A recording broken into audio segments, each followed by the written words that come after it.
Hello everybody and welcome. In this video I'm going to show you how to perform hard reset for your speaker Wonderboom 2. So to perform a hard reset you should press at the same time power button and volume down button would look like a minus.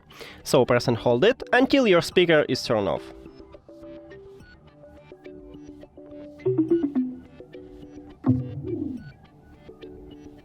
Here we go, now you can release your finger, and firstly we should remove it, so click the information icon or settings icon if you have Android, forget this device, forget device. Also if you have Android, click pair new device, and after that press one time at the power button to turn on your speaker. It entered to prank mode automatically after hard reset, and we can see it at the device list, so just click on it. And we did it!